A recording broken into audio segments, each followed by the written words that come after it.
Assalamualaikum warahmatullahi wabarakatuh. Selamat malam. Perkenalkan, kami dari kelompok 18 akan menjelaskan tentang diskusi kami yang berjudul Penyederhanaan Penerapan Perizinan Berusaha dalam Undang-Undang Nomor 11 Tahun 2020 tentang Cipta Kerja dikaitkan dengan fungsi kemudahan peraturan perundang-undangan. Sebelumnya, perkenalkan anggota kelompok 18 dengan saya sendiri Muhammad Taufiq Idris, NPM 1902222. Saya Muhammad Khalifah, NPM 19217. Saya Muhammad Haikal Barry Lubis, NPM 190-225. Saya Amalia Nur Fitria Syukur, NPM 180138. Dan saya Revino Ramadan Putra, NPM 190204. Baik, selanjutnya izinkan saya untuk membacakan latar belakang dari diskusi kami ini. Hampir 2 tahun yang lalu, tepatnya tanggal 5 Oktober 2020, pemerintah bersama DPR RI mengesahkan Undang-Undang Nomor 11 Tahun 2020 atau yang biasa kita sebut UU CK atau UU Cipta Kerja dari sebuah RUU menjadi undang-undang yang sebenarnya.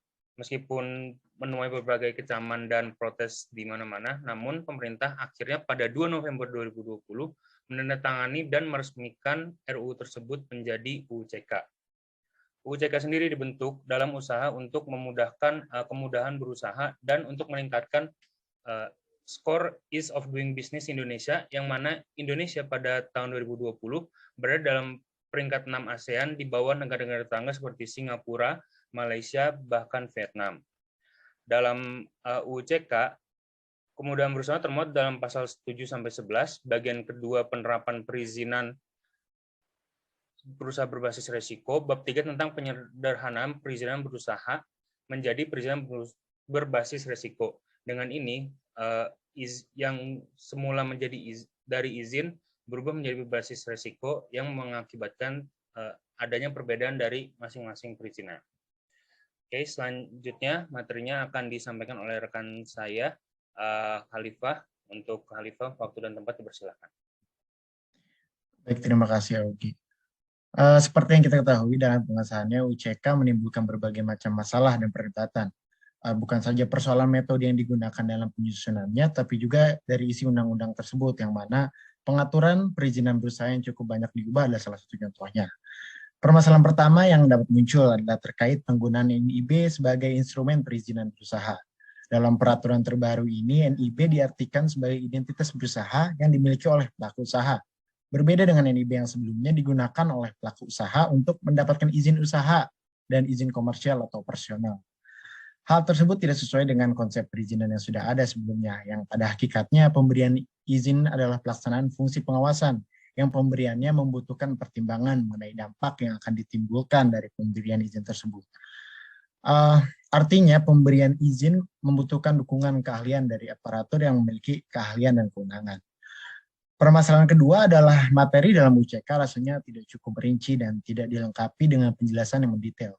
Contohnya adalah ketiadaan penjelasan mengenai arti atau kriteria dari ketiga kelompok tingkat risiko.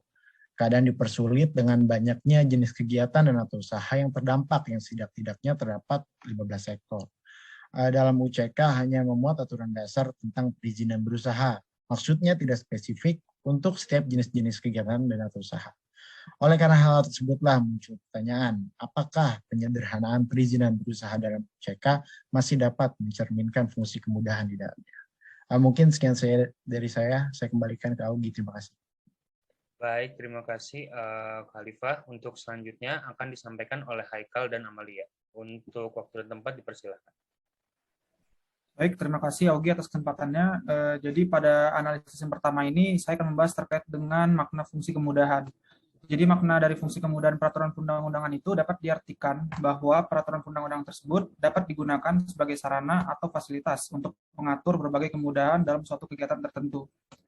Selanjutnya terkait dengan ketentuan perizinan berusaha sendiri di dalam UU CK ini terdapat di dalam pasal 7 sampai pasal 11 UU CK, yang mana dalam ketentuan tersebut dapat dilihat bahwasannya perizinan berusaha dalam CK tersebut menganut konsep regulasi berbasis risiko atau RBR. Jadi berdasarkan konsep RBR ini, izin itu hanya dibutuhkan bagi pelaku usaha yang memiliki usaha dengan tingkatan risiko yang tinggi. Sementara itu, izin tidak diperlukan bagi pelaku usaha yang kegiatan usahanya hanya memiliki tingkatan risiko yang rendah ataupun menengah. Selanjutnya, ada tujuan dari dianutnya RBR ini yaitu agar dapat mengurangi jumlah perizinan yang ada serta menciptakan efisiensi di dalam pengawasan karena hanya ditujukan terhadap kegiatan usaha yang memiliki kegiatan risiko yang tinggi saja.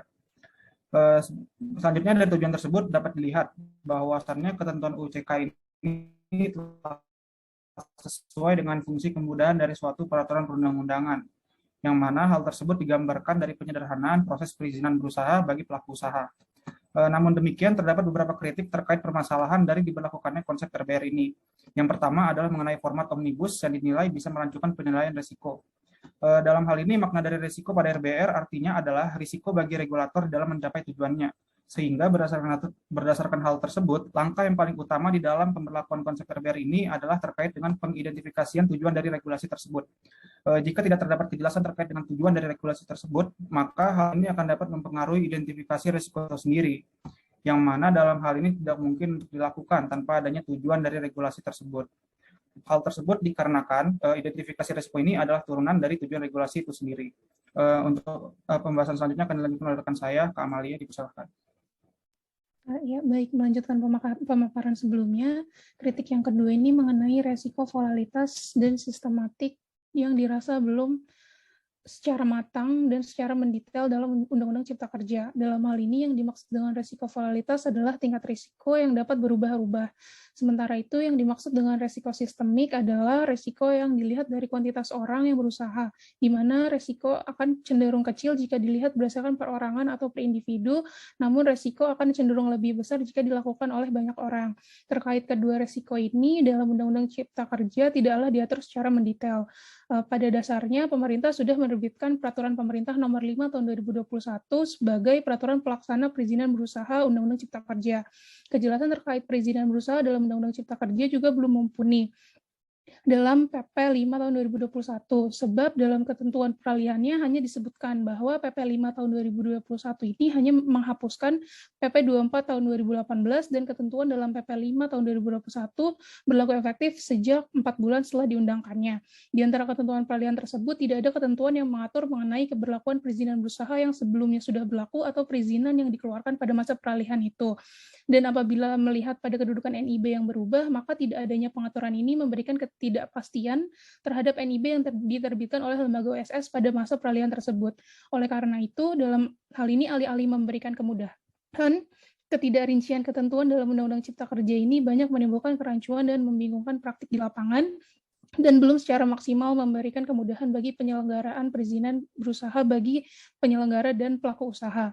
Nah, jika dilihat berdasarkan pemaparan sebelum-sebelumnya, secara normatif penyederhanaan perizinan berusaha dalam Undang-Undang Cipta Kerja dapat dikatakan memenuhi fungsi kemudahan dari suatu peraturan perundang-undangan, sehingga kemudahan investasi dan peningkatan perekonomian Indonesia akan terlaksana. Akan tetapi apabila mengutip pendapat Dahlan Iskan yang menyebutkan bahwa tidak ada jaminan bahwa diundangkannya Undang-Undang Cipta Kerja akan mewujudkan kemudahan-kemudahan tersebut, sebab yang utama adalah kestabilan dan ketaatan masyarakat. Berkaitan dengan pendapat Dahlan, sebuah peraturan perundang-undangan yang baik adalah peraturan yang ketaatan terhadapnya tidak memerlukan paksaan dari pemerintah. Jika dikaitkan dengan putusan Mahkamah Konstitusi terkait Undang-Undang Cipta Kerja pada tahun 2021, menggambarkan bahwa penolakan terhadap Undang-Undang Cipta Kerja menimbulkan ketidakstabilan dan kesukarelaan masyarakat terhadap Undang-Undang Cipta Kerja tidak terwujud. Dan dengan demikian, dapat ditarik kesimpulan bahwa fungsi kemudahan secara normatif saja tidaklah cukup untuk merealisasikan kemudahan-kemudahan tersebut, sehingga memerlukan aspek dan fungsi lainnya di dalam pembuatan suatu peraturan perundang-undangan, seperti kejelasan tujuan regulasi atau terkait dengan konsep perizinan itu sendiri dan sebagainya. Terima kasih, saya kembalikan kepada Augie. Baik, untuk kesimpulan akan dibacakan oleh rekan saya, Revi. Waktu dan tempat dipersilakan. Baik, terima kasih Augie. Jadi mengenai kesimpulannya, permasalahannya mengenai apakah penyederhanaan perizinan berusaha dalam UCK masih dapat mencerminkan fungsi kemudahan, dilihat berdasarkan ketentuan perizinan perusahaan dalam pasal 7 sampai pasal 11 dapat ditarik kesimpulan perizinan berusaha dalam UCK menganut regulasi berbasis resiko, yang mana dalam hal ini izin hanyalah dibutuhkan bagi mereka yang memiliki usaha dengan tingkat resiko yang besar atau tinggi. Sementara itu bagi mereka yang usahanya memiliki tingkatan resiko yang rendah atau menengah, maka tidak dibutuhkan adanya izin ini. Namun sebagai saran memang perlu diperhatikan aspek dan fungsi lainnya di dalam pembuatan suatu perundang-undangan misalkan terkait dengan kejelasan tujuan regulasi, konsep dari perizinan itu sendiri, dan sebagainya agar terdapat keseimbangan terkait dengan aspek dan fungsi lainnya di dalam ketentuan peraturan perundang-undangan tersebut, serta agar di dalam penerapannya peraturan tersebut dapat berjalan dengan terlaksana dengan baik. Sekian kesimpulan, saya kembalikan ke Augie. Baik, terima kasih Revi atas pemaparannya. Dengan itu, sekian pemaparan dari kelompok 18. Kurang lebihnya kami mohon maaf. Wassalamualaikum warahmatullahi wabarakatuh.